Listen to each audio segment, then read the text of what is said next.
মুহাম্মদ সাল্লাল্লাহু আলাইহি সাল্লাম পৃথিবীর সবচেয়ে দামি মানুষ, একটা পরিস্থিতি অনুপাত মহিলাকে আদেশ করতে পারলেন না। আমি আপনাকে নারীর মর্যাদা বুঝাতে পারি না। মুহাম্মদ সাল্লাল্লাহু আলাইহি সাল্লাম নারীর মর্যাদা কত দিয়েছে। নারীবাদী আন্দোলন করে মানুষ নারীর মর্যাদা দিতে পারে? কোর্ট কাছারিতে, অফিস আদালতে চাকরি করে নারী তার মর্যাদা আদায় করতে পারে? গার্মেন্টসে চাকরি করে নারী তার মর্যাদা আদায় করতে পারে? অসম্ভব, এটা হতে পারে না। পর্দাহীনতায় নারীর স্বাধীনতা বইটা আপনি পড়ে দেখেন, গল্পর পর গল্প। তার কলমে মুসলিম নারীদের যত অপমান করা হয়েছে, আমার জানা অনুপাতে বাঙালি কোন নারীর কলমে অত অপমান করা হয়নি। যদি আপনার জানা থাকে আপনি না ভালো, আর যদি না জানা থাকে জেনে জানাবেন। এত বড় সাহস মুসলিম নারীর উপরে কলম ধরেছে। আপনাকে সংক্ষিপ্ত বিবরণে দেখাতে চেয়েছি জাহেলিয়াতের যুগে নারীদের অবস্থা, হিন্দুদের কাছে নারীদের অবস্থা, ইহুদি খ্রিস্টানদের কাছে নারীদের অবস্থা। পক্ষান্তরে রাসূল সাল্লাল্লাহু আলাইহি ওয়াসাল্লামের পক্ষ থেকে কয়েকটা নারীদের মর্যাদা তার নিজস্ব কর্মে দেখিয়ে আবার চলে যাচ্ছি ধারাবাহিকভাবে।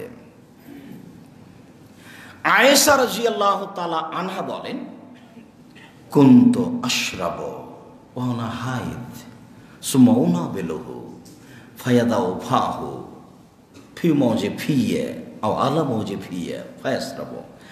আমি গিলাসে পানি পান করতাম, তারপরে গিলাসটা রাসূলের হাতে দিয়ে দিতাম, তিনি ওখানে মুখ লাগিয়ে পানি পান করতেন যেখানে আমি মুখ লাগিয়ে পানি পান করেছি, তখন আমি ঋতুবতী। তাহলে এবার ইহুদি খ্রিস্টানেরা কেমনে সহ্য করবে নারীদের সাথে আচরণ নবীর এই আর তাদের এই? আয়েশা রাদিয়াল্লাহু তাআলা আনহা বলেন, ইত্তাকিউন নবী সাল্লাল্লাহু আলাইহি সাল্লাম আলা হিজরি, আল্লাহর নবী আমার উরু রানের উপরে মাথা দিয়ে শুয়ে থাকতেন। ওয়া ইয়াকরাউল কোরআন ওয়া আনা হাইজ, তিনি মাথা দিয়ে শুয়ে থেকে কোরআন মাজিদ পড়তেন, তখন আমি ঋতুবতী। হাদিস সব বুখারী মুসলিম। ইহুদিদের আচরণ এইটা, আর রাসূল সাল্লাল্লাহু আলাইহি সাল্লামের আচরণ এটা নারীদের সাথে। আয়েশা রাদিয়াল্লাহু তাআলা আনহা বলেন যে আল্লাহর নবী আমাকে বললেন, আয়েশা না বিলিনিল খুমরাতা মিনাল মসজিদে, আয়েশা মসজিদ থেকে আমাকে জায়নামাজটা দাও তো। তখন আয়েশা বলছেন, আল্লাহ হিজত, আমি তো ঋতুবতী, আমি মসজিদে যাব, মসজিদ থেকে জায়নামাজটা নিয়ে এসে আপনাকে দিব। তখন আল্লাহ রাসূল বলছেন, আরে লাইসা হাইজা থেকে ফিয়া থেকে, ঋতু তো তোমার হাতে লেগে নেই, ঋতুর রক্ত কি তোমার হাতে লেগে আছে? তুমি মসজিদে যাও, মসজিদ থেকে জায়নামাজটা নিয়ে এসে আমাকে দাও। মাইমুনা রাদিয়াল্লাহু তাআলা আনহা বলেন যে একটি চাদরের কিছু অংশ আমার গায়ে আর কিছু অংশ রাসূল গায়ে দিয়ে সালাত আদায় করেন অনাহায়েজ, তখন আমি ঋতুবতী। একটা সংক্ষিপ্ত টিকা, পারিবারিক টিকা আপনার সামনে পেশ করলাম। রাসূল সাল্লাল্লাহু আলাইহি সাল্লাম তার পরিবারের সাথে কিভাবে থাকতেন, এমনি তার পরিবারের সাথে তিনি আরো ভালোভাবে থাকতেন বিভিন্ন পর্যায়ে, সেইটা তো সময়ের উপরে। আপনাকে একটু মুখামুখি দেখালাম যে তিনি কিভাবে থাকতেন। আমাদের দেশে নারীদের কাজ বেশি। মেহমান হলে তো অনেক প্রকার খাওয়া রেডি করা লাগে, আর ছেলে মেয়েকে খাওয়ানোর পরে আবার মেয়েকে স্কুলে রাখতে যেতে হবে, এটা একটা কাজ বেশি। আবার চাকরি বাকরি করে, এটা একটা কাজ বেশি। তাহলে স্বামীকে মূল্যায়ন করবে কখন? স্ত্রী যে আপনার কাছে কত দামি জিনিস, কত স্বাদের জিনিস, আর কত প্রিয় জিনিস, আর কত পছন্দনীয় জিনিস, আর কত সেবা পাওয়ার জিনিস, আপনি তো তা ভোগ করলেন না, শুধু কাজে লাগিয়ে রাখলেন।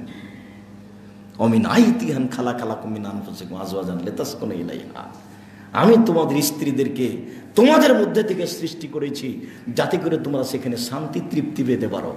যার কাছে শান্তি তৃপ্তি পাওয়া যায় তার সাথে অমুসলিমদের এমন আচরণ, জাহেলিয়াতের যুগে তাদের এমন আচরণ, আর বাড়ির পাশে যে অমুসলিম যারা, তাদের আচরণ তো দেখতেই পাচ্ছেন।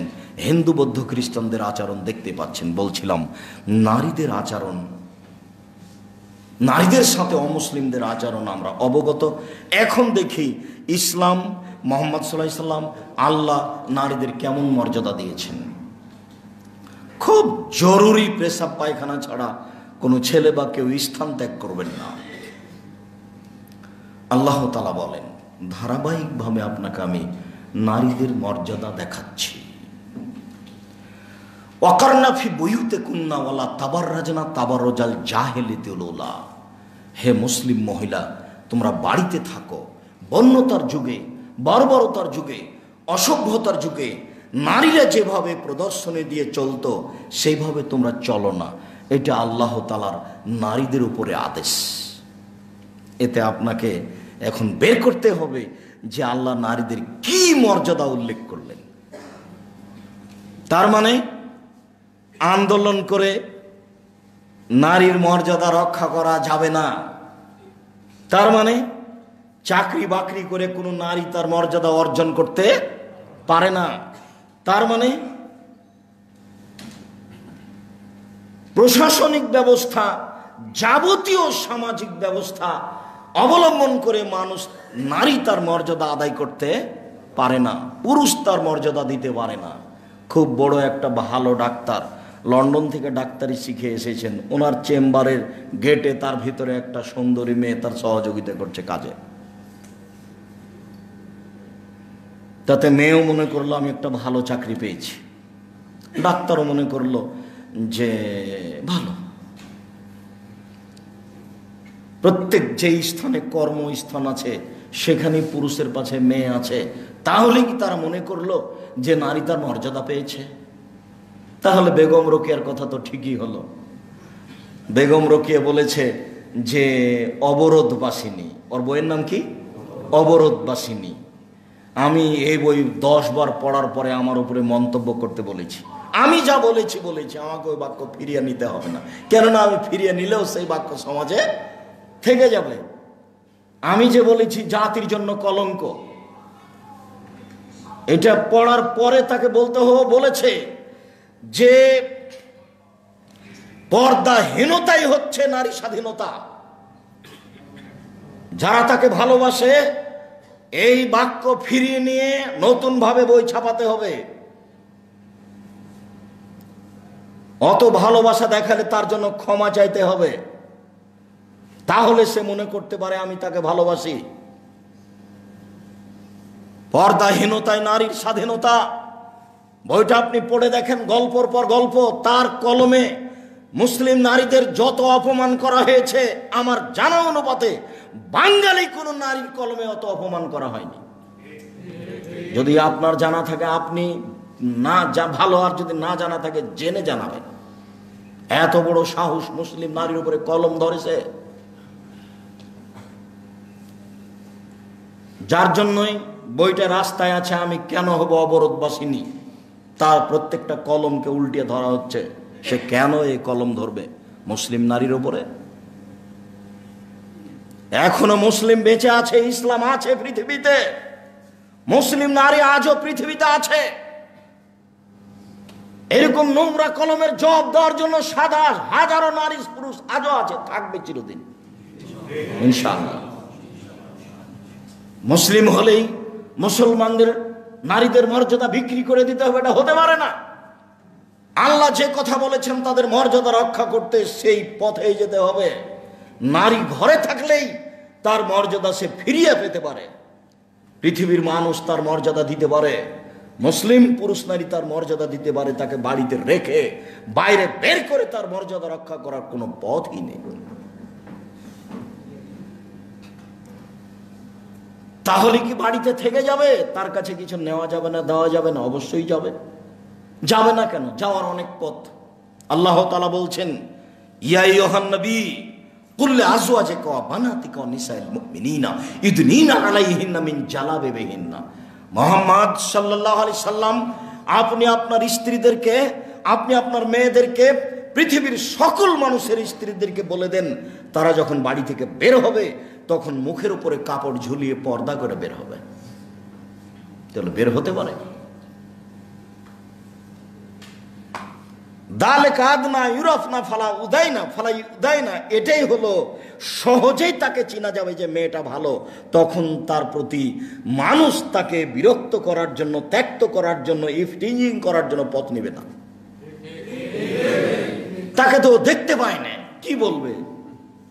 নোংরা ভাষায় মালি বলুক আর যেটাই বলুক, সে এলাকা ভিত্তিক যে যেটা পারে সে সেটাই বলুক, কিন্তু বলতেই তো পারছে না, তাকে দেখাও যায় না, কোনো মন্তব্য করাও যায় না।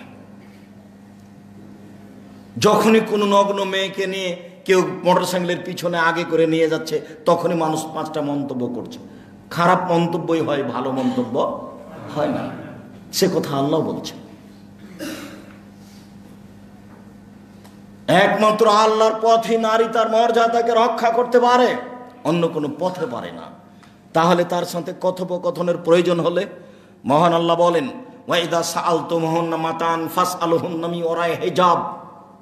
যদি তাদের কাছে কিছু চাইতে হয়, তাদের সাথে কথা বলতে হয়, কোনো প্রয়োজনীয় ব্যাপার থাকে, তাহলে অন্তরাল থেকে বলো, আট থেকে বলো। দালিকুম আতহারু লিকুলুবিকুম ওয়া কুলুবিহিন্না। এটাই হবে তোমার অন্তরের জন্য, তার অন্তরের জন্য উত্তম পথ, পবিত্রতার পথ। তুমি তার সাথে কথা বললেই তো জড়িয়ে যাওয়া। খুব ভালো ঘরের মেয়ে, খুব ভালো ঘরের মেয়ে, খুব পর্দা করে চলে, কিন্তু ক্লাস 10-এ ওঠার পরে, 9-এ ওঠার পরে যখন 10 দিন 12 দিন গেছে স্কুলে, তখন ধীরে ধীরে নিজেকে আর রক্ষা করতে পারেনি, এক বন্ধুর সাথে কথা বলাই লেগেছে। এনে ছেলে মেয়ে একসাথে পড়ে, মাও পর্দা করে, ওও পর্দা করে, মাও তাহাজ্জুদ পড়ে, ওও তাহাজ্জুদ পড়ে, কিন্তু এক পর্যায়ে নিজেকে আর রক্ষা করা গেল না, সম্ভব হলো না। কেন? অন্তরাল নেই। শয়তান তাকে ঘায়েল করবেই।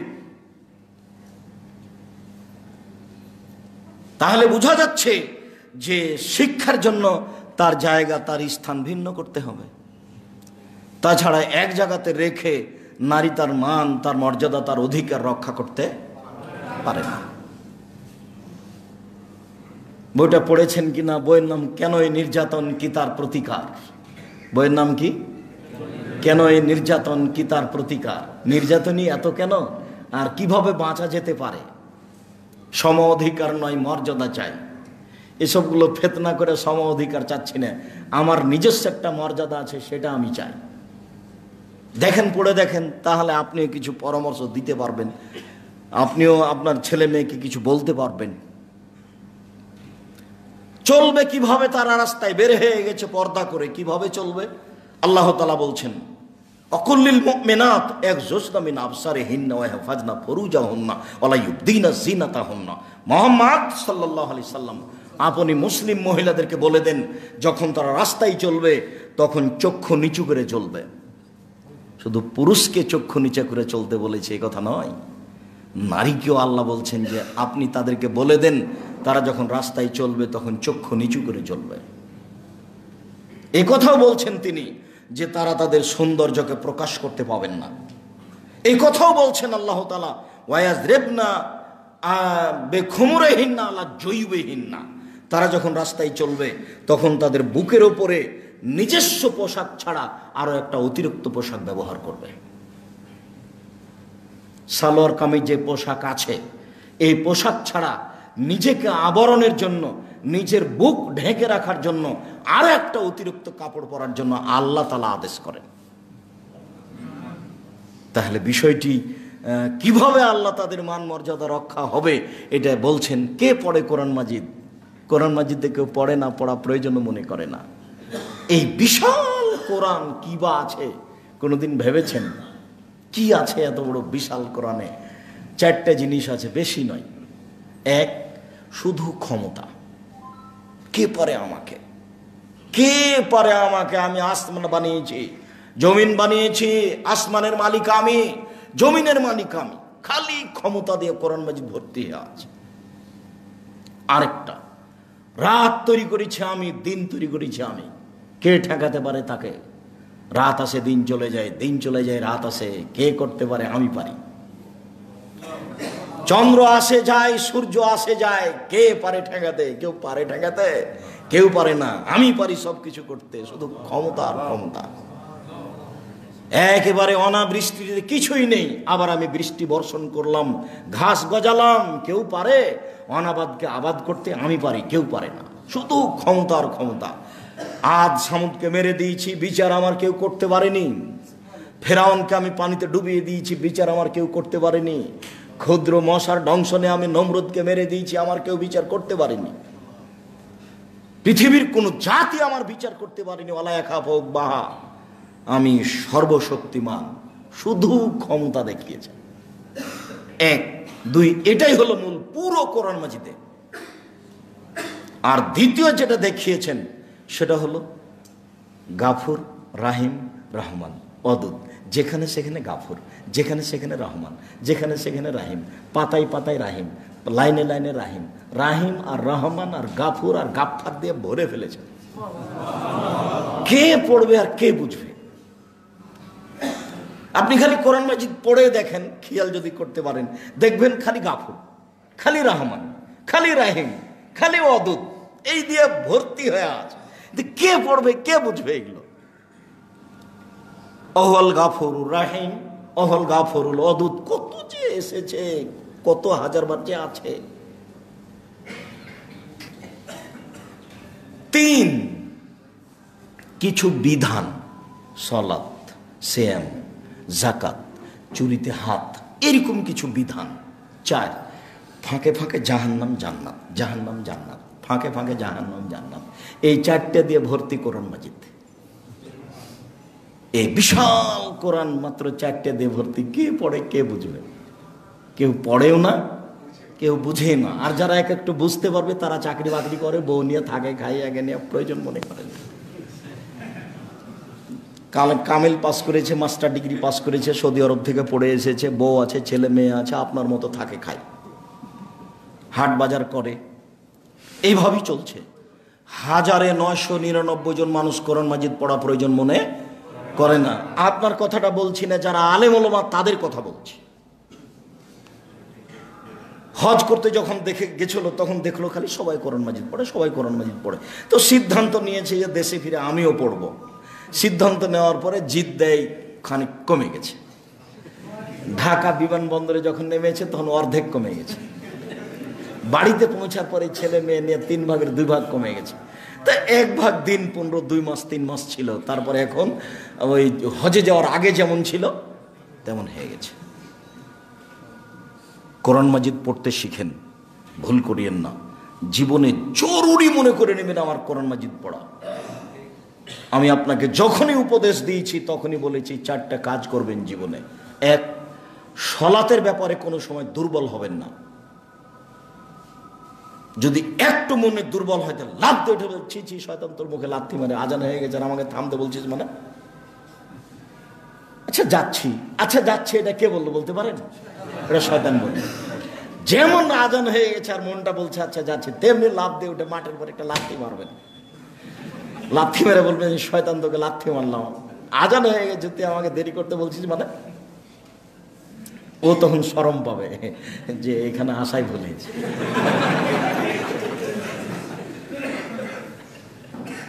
2, হালাল রুজির চিন্তা ভাবনা করবেন সবসময়। এটা সিলেট শহর, ব্যবসা করেন, ছোটোখাটো ব্যবসা করবেন না। আব্দুর রাজাক সাহেব আপনি যে এতে থেকে বলেছেন, চকলেট থেকে বলেছেন, হ্যাঁ এটা হলো সূচনা। তবে এখান থেকে বড় ব্যবসা করতে হবে। ঘুমের ঘরে পয়সা ইনকামের পথ করতে হবে। ঘুমাতে হলো, ঘুমিয়েও ব্যবসা করবেন যে কোথায় কোথায় আমার জেলে পথ হতে পারে। টাকা উপার্জন করতে হবে, এ কথাই ঠিক। অন্য মানুষ টাকা ভুল পথে ব্যয় করেছে, আপনাকে টাকা ঠিক পথে ব্যয় করতে হবে, তাতে আপনি ভালো কাজ করতে পারবেন না। আবু বকর সিদ্দিক, ওমর তাবুকের যুদ্ধে যেতে হবে 600 কিলোমিটার পথ, খুব রৌদ্রের দিন, খাওয়ার কোনো পানি ব্যবস্থা নেই, কি করা যায়? তো ঠিক আছে, আমি আমার অর্থ সম্পদের অর্ধেক দিলাম। আবু বকর সিদ্দিক, আপনাকে আল্লাহকে বাড়িতে রেখে যা আছে চাই দিলাম। ও ভ্যান ভাড়া হবে না কিন্তু, অত বরকত হবে। উসমান, আচ্ছা ঠিক আছে, যত লোক যাবে তার অর্ধেকের যাতায়াত খরচ, খাওয়া খরচ আমি দিব। লোক ছিল 30,000, তাহলে 15,000 মানুষকে 15,000 উঁট দিবেন। একটা উঁটের দাম যদি এখন 1 লক্ষ ধরে নিই, তাহলে 15,000 উঁটের দাম কত আসতে পারে? আর 3 মাস লাগবে যেতে আসতে, 3 মাসের খাওয়া খরচ দেবেন, তার নামে ধনী, তার নাম টাকা। টাকা উপার্জন করতে হবে ঠিক পথে ব্যয় করার জন্য। 5 ওয়াক্ত সালাত আদায় করবেন, বৈধ পয়সা উপার্জনের চেষ্টা করবেন, জীবন বাজি রেখে, ওটাই ইবাদত। কোরআন তেলাওয়াত করবেন, আর অপ্রয়োজনীয়ভাবে সময় নষ্ট করবেন না, যেখানে সেখানে বসে গল্প করবেন না। এই 2-3টা উপদেশ মনে রাখিয়েন।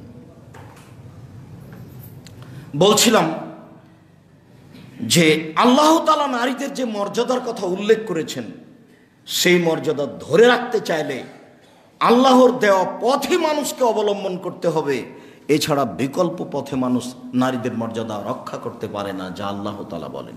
বলছিলাম নারীদের কিছু মর্যাদা বৈবাহিকভাবে আল্লাহ তাআলা বলছেন, ফানকিহুহুন্না বিইذনি আহলিহিন্না ওয়াতুহুন্না উজুরাহুন্না বিল মারুফ। পৃথিবীর মানুষ, তোমরা মেয়েদেরকে বিবাহ করো তার অভিভাবককে বলে আর উপযুক্ত মোহর দাও। তাহলে বোঝা যাচ্ছে যে অভিভাবক ছাড়াই বিবাহ হতো। বোঝা যাচ্ছে যে বিবাহ করলে মোহরের কোনো হিসাব নিকাশ ছিল না। অভিভাবক ছাড়া বিবাহ জাহেলিয়াতের যুগে হতো। অভিভাবককে বলেই বিবাহ করতে হবে, টাকা দিয়েই বিবাহ করতে হবে, অত ফ্রি জিনিস নয়। ইহুদি খ্রিস্টান যা বুঝেছে তা নয়। আজও তাদের বিবাহ লাগে না সংসার করার জন্য। অনেক দিন পরে 2-1টা ছেলে মেয়ের জন্য বিবাহ বসে, অনেক দিন পরে। আল্লাহ তাআলা ওটাকে নাকচ করেছেন। রাসূল সাল্লাল্লাহু আলাইহি সাল্লাম বলছেন পদ্ধতি, মান কানা লাহু ওয়ালাদুন, যার ছেলে মেয়ে হচ্ছে, ফাল ইহসান ইসমাহু, সে যেন সুন্দর একটা নাম রাখে।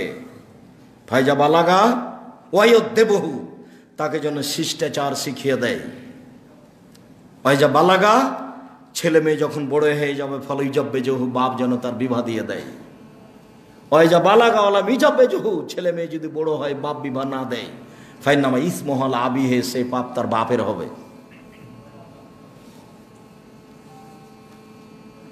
আর একটা বাক্য এখানে মনে পড়ছে, বলে নিয়ে আমি সামনের দিকে যাচ্ছি, যেটা আমি মাঝে মধ্যে আপনাদেরকে শুনিয়ে থাকি। জাবের রাদিয়াল্লাহু তাআলা আনহু বলছেন যে আমরা রাসূলের সাথে এক যুদ্ধ করে আসছিলাম, মদিনায় ঢুকবো। তখন আল্লাহ রাসূল বললেন, এই সবাই থামো এখানে। থেমে গেলাম। তারপরে আমি বলছি, আল্লাহর নবী, আমি নতুন বিবাহ করেছি, আমি বাড়ি যেতে চাচ্ছি। তখন আল্লাহ রাসূল একটু মজাকীয় ভাবে কথা বলতে লাগলেন। ও, নতুন বিবাহ করেছ? বিকরা নাম সাইয়্যিব, কুমারী মেয়ে বিবাহ করেছ না তালাক প্রাপ্তা মেয়ে বিবাহ করেছ? আচ্ছা, তালাক প্রাপ্তা মেয়ে বিবাহ করেছি। তা হাল্লা বিক্রান তুলাইবা, তুমি কুমারী মেয়ে কেন বিবাহ করলে না? ও তুমি তার সাথে খেলতে, ও তোমার সাথে খেলতো। তালাক প্রাপ্তা মেয়ের সাথে খেলা যায়। নিজেই তো তিনি 13 জন স্ত্রীর মধ্যে 12 জনই তালাক প্রাপ্ত। তো এখন যেটা জাবের রাদিয়াল্লাহু তাআলা বলছেন সেটা শোনেন। আল্লাহর নবী, আমার আব্বা 6 জন আমার বোন রেখে গেছেন, অন্য এক বর্ণনায় 8 জন মেয়ে রেখে গেছেন। আমার বোনদের বয়সের মেয়ে আমি বিবাহ করতে চাইনি। কেন? এমন মেয়ে বিবাহ করতে চেয়েছিলে, ইউআদ্দেবাহুন্না তুআদ্দেবাহুন্না, আমার স্ত্রী যেন আমার বোনদেরকে শিষ্টাচার দিতে পারে। অতুয়াল্লেমহুন্না, আমার স্ত্রী যেন আমার বোনদেরকে বিদ্যা শিক্ষা দিতে পারে। অতুরাজ্জলহুন্না, আমার স্ত্রী যেন আমার বোনদের মাথার চুল চিরুনি করে দিতে পারে। সৌদি আরবে কিন্তু ওই জন্মের 7ম দিনে মাথা নেড়ে করে, আর কিন্তু মেয়েদের মাথার চুল ছোট করে না। যার কারণে ছোট বাচ্চারই মাথাতে কি হয়ে যায়, চুল অনেক বড় হয়ে যায়। আর তারা খুব চুলের যত্ন নেয়। মায়েরা একবারে লাঠি নিয়ে বসে মেয়ের পাশে এই মাথার চুল যত্ন করার জন্য। অনেক অংশে এখানে ব্যয় হয় তাদের। তো আমি তালাক প্রাপ্তা মেয়ে বিবাহ করলাম এই জন্য যে আমার বোনদের লালন পালন করতে হবে। তাহলে মায়ের কাছে রয়েছে বিদ্যা, মায়ের কাছে রয়েছে শিষ্টাচার, মায়ের কাছে রয়েছে বাচ্চার পরিপাটি। বুঝা গেল না? রাসূল সাল্লাল্লাহু আলাইহি ওয়াসাল্লাম বললেন আইয়ুমা ইমরাতিন নাকাহাত বেগারি ইজনে ওয়ালিহা ফানিকাহ বাতিল ফানিকাহ বাতিল ফানিকাহ বাতিল। কোনো মানুষ যদি, কোনো মহিলা যদি অভিভাবক ছাড়া বিবাহ বসে, তাহলে সে বিবাহ বাতিল, সে বিবাহ বাতিল, সে বিবাহ বাতিল। কথাটা 3 বার বললেন, কোর্টের বিবাহ বাতিল। এতে আপনার মনে কি হচ্ছে যে নারীদের কেমন মর্যাদা দেওয়া হয়েছে? নারী কেমন সাধারণ জিনিস, রাস্তায় পড়ে আছে? ফেকার বইয়ে লেখা আছে যে রাস্তাতে একটা মেয়ে হেঁটে যাচ্ছিল, আপনি বলবেন যে এটা আমার বউ, 2 জন সাক্ষী বলবে হ্যাঁ আমরা সাক্ষী, হয়ে গেল। এইভাবে লেখা আছে, যার জন্য কোর্টের বিবাহ চলছে, কোনো সমস্যা নেই, ওখানে বাপ লাগে না। কত কঠোর রাসূল সাল্লাল্লাহু আলাইহি ওয়াসাল্লাম এখানে নারীদের মর্যাদা যথাস্থানে রাখার জন্য, জাহেলিয়াতের নীতিতে কঠোর আঘাত করার জন্য, ইহুদি খ্রিস্টানদের নীতিকে বাতিল করার জন্য তিনি কত শক্তভাবে বললেন যে কোনো মহিলা অভিভাবক ছাড়া বিবাহ বসলে সে বিবাহ বাতিল, সে বিবাহ বাতিল, সে বিবাহ বাতিল। তিনি বলেন লা নেকাহা ইল্লা বিওয়ালিন, পিতা ছাড়া বিবাহ নেই। তিনি বলেন লা নেকাহা ইল্লা বিশাহেদাইনে, 2 জন সাক্ষী ছাড়া বিবাহ নেই। এখন কাজী সাহেবের খাতাতে কয়জন সাক্ষী আছে? 4 জন। বলতে পারেন 4 জন সাক্ষী কোন কাজে লাগে? জেনাতে 4 জন সাক্ষী লাগে। তাহলে বিবাহ বন্ধন কি জেনা নাকি? নাউজুবিল্লাহ মিন যালিক। ওটা কেন? কে বলবে এগুলো? সবাই অন্ধকারের মাঝে আছে, কেউ হিসাব করে না। ছেলের পক্ষ থেকে 2 জন, মেয়ের পক্ষ থেকে 2 জন। জি না, একটা বিবাহ বৈধ হতে 2 জন মুসলমান লাগবে, সে যেই পক্ষই হোক না কেন। বিবাহের ওই অনুষ্ঠানে মেয়ের পিতা যখন পড়বে, কথাগুলি বলবে, তখন 2 জন সাক্ষীকে শুনতে হবে। ছেলে লন্ডনে থাকলেও কোনো সমস্যা নেই। এখানে মেয়ে আছে, এখানে মেয়ের বাপ আছে, 2 জন সাক্ষী আছে। ওখান থেকে বলছে যে আমি ঠিক আছে কবুল করলাম। এরা 2 জন সাক্ষী শুনল, এরই নাম বিবাহ। আগে খুতবা পড়তে হবে, হামদ পড়তে হবে, তারপর 3টা আয়াত পড়তে হবে, তারপরে বলতে হবে যে আমার মেয়ে অমুক এত নগদ এত বাকিতে তোমার সাথে বিবাহ বন্ধনে আবদ্ধ হতে রাজি, তুমি তাকে স্ত্রী হিসেবে কবুল করো। ও তখন বলবে কবুল করলাম। মেয়ের কাছে বিবাহ পড়াতে হবে না। এসব জাহেলিয়াত এগুলো। আর আমি তো আপনাদেরকে এই বিষয়ে অনেকদিন বক্তব্য শুনিয়েছি, চাঁপাইনবাবগঞ্জের নীতির কথা। অবাক হতে হয়, আমি সিলেটের নীতি জানি না। কোনোদিন সিলেটে আমি বিবাহ পড়াতে আসিনি, তবে আমি চট্টগ্রামে গেছি। সিলেটের বিবাহের পদ্ধতি আমার জানা নাই। আমি রাজশাহী, চাঁপাইনবাবগঞ্জের বিবাহের শুরু থেকে নিয়ে শেষ পর্যন্ত এমন কোনো নীতি নাই যেটা জায়েজ, সবই হারাম। আমার জানা অনুপাতে বিবাহের শুরু থেকে নিয়ে শেষ পর্যন্ত এমন কোনো নীতি নাই যেটা জায়েজ, সবই হারাম। এমনটা হতে পারে যে সিলেটে ধর্মচর্চা বেশি হয়, মাঝাবিভাবে হলেও এখানে কিছু ভালো নিয়ম থাকতেও পারে। তবে মেয়ের কাছে বিবাহ পড়ানো চলবে না, এটা না জায়েজ। বাপ অতিরিক্ত মেয়ের কাছে যেতে পারে, বলতে পারে আম্মু বিবাহ পড়াতে যাব। যদি চুপ থাকে আসতে পারেন, যদি হেসে উঠে আসতে পারেন, যদি বলে আব্বা যান আসতে পারেন, যদি কেঁদে উঠে তাহলে বিবাহ দেওয়া যাবে না। আর না করলে তো যাবেই না। জামাই যতই ভালো লাগুক, চাকরি যত বড়ই হোক, বিবাহ দেওয়া যাবে না। তার সম্মতিতেই বিবাহ দিতে হবে। নারী মানে পড়ে থাকা জিনিস নয়। রাসূল সাল্লাল্লাহু আলাইহি সাল্লাম জোর করে কিছু বলতে পারেননি, নারীকে মর্যাদা দিচ্ছেন। অবাক হবেন আপনি, মগীশ একজন দাস আর বাড়ির একজন দাসী, 2 জন স্বামী স্ত্রী ছিল। তা আয়েশা রাদিয়াল্লাহু তাআলা আনহা দাসীকে বাড়িটাকে মুক্ত করে দিয়েছেন টাকা দিয়ে। এইবার বাড়িরা বলছে আমি দাস স্বামীর অধীনে থাকবো না, আমি দাস স্বামীর অধীনে থাকবো না, আমি তো মুক্ত স্বাধীন মহিলা। তো আগে আগে বাড়িরা হাঁটছেন আর পিছে পিছে স্বামী হাঁটছেন, আর 2 চোখের পানি ঝরছে, তুমি আমার সাথে থাকো না, তুমি তো ছাড়া আমি থাকতে পারবো না, তুমি আমার সাথে থাকো না। এভাবে কাঁদছেন পিছনে পিছনে আর হাঁটছেন। তো দৃশ্য দেখে আল্লাহ রাসূল অবাক হলেন। অবাক হয়ে বলছেন বাড়িরা শোনো, আরে তুমি তার সাথে থাকো না, দেখো তোমার জন্য কান্নাকাটি করে। তখন বাড়িরা বলছে তা মরি না তো সবেরনি, আপনি আমাকে আদেশ করছেন না পরামর্শ দিচ্ছেন? তখন রাসূল সাল্লাল্লাহু আলাইহি সাল্লাম বলছেন, উষা বেরোকে আমি তোমাকে পরামর্শ দিচ্ছি। তখন বাড়িরা বলছে, তাহলে মানলাম না। নারী পড়ে আছে। মুহাম্মদ সাল্লাল্লাহু আলাইহি সাল্লাম পৃথিবীর সবচেয়ে দামি মানুষ, একটা পরিস্থিতি অনুপাতে মহিলাকে আদেশ করতে পারলেন না। আমি আপনাকে নারীর মর্যাদা বুঝাতে পারি না। মুহাম্মদ সাল্লাল্লাহু আলাইহি সাল্লাম নারীর মর্যাদা কত দিয়েছে। নারীবাদী আন্দোলন করে মানুষ নারীর মর্যাদা দিতে পারে? কোর্ট কাছারিতে, অফিস আদালতে চাকরি করে নারী তার মর্যাদা আদায় করতে পারে? গার্মেন্টসে চাকরি করে নারী তার মর্যাদা আদায় করতে পারে? অসম্ভব, এটা হতে পারে না। আদর্শ নারী বইটা লিখেছিলাম জাতির জন্য, জাতিটা পড়া প্রয়োজন মনে করে না। আবার আমি মানুষ হিসাবে ভুল ত্রুটির ঊর্ধ্বে নয়, তবে আমি যতদূর সম্ভবপর চেষ্টা করেছি রাসূল সাল্লাল্লাহু আলাইহি সাল্লামের সালাত এবং বনাম প্রচলিত সালাত, তাই না নামটা? বইটা দেখেন শুরু থেকে নিয়ে শেষ পর্যন্ত, আশা করি সব বিবরণী আছে। নাম কি? রাসূল সাল্লাল্লাহু আলাইহি সাল্লামের সালাত বনাম প্রচলিত সালাত। যেগুলো চলবে না সেগুলো নাকচ করা আছে। আমি আমার বক্তব্যে যেমন ফাঁক রাখার চেষ্টা করি না, তেমন বই পুস্তক কলম ধরলেও ফাঁক রাখার চেষ্টা করি না। আর অপরিজনীয় বাক্য আমি লিখতেও পারি না। যা দিয়ে সরাসরি মানুষের উপকার হবে, মানুষ সরাসরি বুঝতে পারবে, সেটা আমি চেষ্টা করি। আর আমি অত ভাষাও জানি না।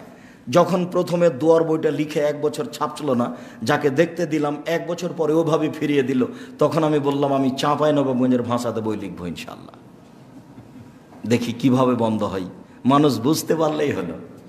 আমি কি দেখাবো যে বঙ্কিমচন্দ্রের মতো ভাষা জানি আমি? ওটা তো আমার মৌলিক উদ্দেশ্য নয়। আপনি একটা বই পড়ে কিছু জানবেন, এটাই উদ্দেশ্য থাকতে হবে, তাহলে আপনি মানুষের উপকার করতে পারবেন। বলছিলাম রাসূল সাল্লাল্লাহু আলাইহি সাল্লামের মর্যাদা দেখেন, আপনি অবাক হবেন। আর একটা মহিলা মানুষকে আল্লাহ রাসূল বলছেন যে না, তোমাকে আমি আদেশ করিনি, তোমাকে আমি পরামর্শ দিচ্ছি। তার মানে এই লোকটা কাঁদছে, তবু আদেশ করতে পারছেন না। আর তুমি থাকো, যাও, ঠিক আছে আমি আদেশ করলাম, তুমি থাকো। জি না, নারীর মর্যাদা আছে, নারীর মান আছে। আমি তোমাকে তোমার স্বামীর সাথে থাকতে আদেশ করতে পারি না। একজন মহিলা এসে আল্লাহ রাসূলের দরবারে বলছেন, আল্লাহর নবী, আমার স্বামী সাল্লাল্লাহু আলাইহি সাল্লাম, আমার স্বামী খুব পরহেজগার মানুষ, আমার স্বামীর চাল চলন ভালো, আমার স্বামী সাইজে খাটো, দেখতে কুৎসিত, আমি তার সাথে থাকবো না। তখন আল্লাহ রাসূল বলছেন মোহর ফেরত দিতে হবে। তখন মহিলা বলছে যে মোহর তো ফেরত দিবই, আরো যদি কিছু লাগে সেটাও দিব। হাদিস বুখারী মুসলিম। এটাই প্রমাণ করে যে খোলা তালাক হলে মোহর কি করতে হবে? ফেরত দিতে হবে। স্ত্রীকে যে মোহর নিয়েছে, সে মোহর স্ত্রীকে কি করতে হবে? ফেরত দিতে হবে। আবু হুরায়রা রাদিয়াল্লাহু তাআলা আনহু বলেন, রাসূল সাল্লাল্লাহু আলাইহি ওয়াসাল্লাম বলেছেন, আদ-দুনিয়া কুল্লুহা মাতা ওয়া খায়রু মাতাই দুনিয়া আল মারাতু সালেহা। সারা পৃথিবী সম্পদ, সবচেয়ে উত্তম সম্পদ হচ্ছে ভালো স্ত্রী। হাদিস বুখারী মুসলিম। এই হাদিসটাতে নারীর মর্যাদা আল্লাহর নবী দিলেন না কমালেন? এই বাক্যর কেউ দাম দিতে পারবে? কেউ ভেবেছে এই বাক্য কোনোদিন? নারীবাদী দ্বারা হিসাবে চিলিয়ে বেড়াচ্ছে, তারা কোনোদিন এই বাক্য দেখেছে? এই বাক্য কোনোদিন পড়া প্রয়োজন মনে করে? আর দুনিয়া কুল্লুহা মাতা, সারা পৃথিবী সম্পদ, অখায়রু মাতাই দুনিয়া আল মারাতু সালেহা, সবচেয়ে উত্তম সম্পদ হচ্ছে একজন ভালো স্ত্রী। আর বনলি সাদা, 4টে জিনিস আছে যার, সুখময় জীবন তার। 4টে জিনিস আছে যার, সুখময় জীবন তার। 4টে জিনিস আছে যার, সুখময় জীবন তার। 1 আল মারাতু সালেহা, ভালো স্ত্রী। 1 নম্বরে এটা এসেছে। 2 আল জারু সালেহ, ভালো প্রতিবেশী। প্রতিবেশী যদি ভালো না হয় তাহলে খুব কষ্ট বসবাস করা। প্রতিবেশীর বাচ্চা, আপনার বাচ্চাটা ভাত খাওয়ার পরে পানিটা এভাবে চালালছে, তখন প্রতিবেশীর দেওয়ালে গিয়ে পড়ে গেছে, এই যে লেগে গেল। প্রতিবেশীটা হতেই পারে, প্রতিবেশীর সাথে টিকে রাখা খুব কঠিন, যার কারণে আল্লাহ রসুল প্রতিবেশীর সাথে এত কথা বলছেন। একটা লোক এসে বলছে, আল্লাহ নবী, আমি যে ভালো এটা কি দিয়ে বুঝবো? আমি যে ভালো মানুষ, পরহেজগার মানুষ, এটা আমি কি দিয়ে বুঝবো? তখন আল্লাহ রসুল বলছেন, এই যা স্বামীতা মিন জিরানেকা ইয়াকুলুনা আনতা আহসানতা ফাকাদ আহসানতা, যখন তুমি তোমার প্রতিবেশীর কাছে শুনবে তুমি ভালো মানুষ, তখন তুমি ভালো মানুষ। ওই যা স্বামীতা মিন আনতা আসাতা ফাকাদ আসাতা, আর যখন তুমি তোমার প্রতিবেশীর কাছে শুনবে তুমি খারাপ মানুষ, তখন তুমি খারাপ মানুষ। নেন, এবার কঠিন হয়ে গেল না কথা? খুব কঠিন হয়ে গেল, যার জন্য প্রতিবেশীর বিষয়টি খুব ভাবতে হয়। রাসূল সাল্লাল্লাহু আলাইহি ওয়াসাল্লাম বললেন, চারটে জিনিস আছে যার সুখময় জীবন, তার এক নম্বরে বললেন ভালো স্ত্রী। তাহলে কি মহিলাদের মর্যাদা আল্লাহর নবী কমালেন না বাড়ালেন? এরকম একটা বাক্য পৃথিবীর ইতিহাসে ইহুদি খ্রিস্টানদের কারো কলমে আপনি দেখতে পাবেন না, আর অমুসলিমদের, মুশরিক যারা অমুসলিম, তাদের কলমে দেখার তো কোনো প্রশ্নই আসে না। আবু হুরায়রা রাদিয়াল্লাহু তাআলা আনহু বলছেন, এবার দেখেন, আবু হুরায়রা রাদিয়াল্লাহু তাআলা আনহু বলছেন, আল্লাহ নবী বললেন, অন্নাবিয়্যু ফিল জান্নাহ, নবীগণ জান্নাতে যাবেন। অসিদ্দিকু ফিল জান্নাহ, সত্যবাদীরা জান্নাতে যাবে। অশুহাদাউ ফিল জান্নাহ, শহীদগণ জান্নাতে যাবেন। অন্নিসাউ মিন আহলিল জান্নাহ, মহিলারা জান্নাতে যাবে। আপনার নাম কিন্তু আসছে না, তবে এখানে একটা কথা বলা আছে, একটু খেয়াল করবেন। মহিলারা জান্নাতে যাবে, তবে আল ওয়াদুদ আল ওয়ালুদ আল আউদ ইলা যাওজিহা, ওই মহিলা সিরিয়ালে জান্নাতে যাবে যে স্বামীর সাথে ভালো আচরণ দেখাতে পারে, বেশি বেশি সন্তান প্রসব করে। কোনো কারণে স্বামী অসন্তুষ্ট হলে স্বামীর হাতে হাত রেখে বলে, যতক্ষণ পর্যন্ত আপনি খুশি না হবেন ততক্ষণ পর্যন্ত আমি কোনো খাদ্য খাবো না। এরকম বলতে পারে যে নারী, সে নারী জান্নাতের সিরিয়ালে আছে। এইখানে কিন্তু আপনার নাম নেই। পুরুষ কিন্তু অত মর্যাদা রাখে না, নারীদের যত মর্যাদা আছে। আপনাকে আমি দেখাচ্ছি কয়েকটা, আপনি দেখেন। আবার নবীগণ জান্নাতে যাবেন, সত্যবাদীরা জান্নাতে যাবে, পুরুষও হতে পারে নারীও হতে পারে। শহীদেরা জান্নাতে যাবে, সত্যবাদী শহীদ পুরুষও হতে পারে নারী হতে পারে। আর একটা জানেন, নারীদের শহীদ হওয়ার আর একটা আপনার চেয়ে বেশি পথ আছে, বলতে পারেন সেটা কি? সন্তান প্রসব হতে মারা গেলে, ওটা আপনার সুযোগ নেই। জিহাদে গেলেন, শহীদ হয়ে গেলেন, হলো। আল গারকো শাহিদুন, ডুবে মরলে শহীদ হলেন, হলো। আল হারিকো শাহিদ, কেউ যদি আগুনে জ্বলে মরে যায় তো শহীদ, তো হলো। অত্যাউনু শাহিদুন, কেউ যদি মহামারী কলেরায় মারা যায় তো শহীদ। তো করোনা ভাইরাস যদি মহামারী হয় তাহলে শহীদ।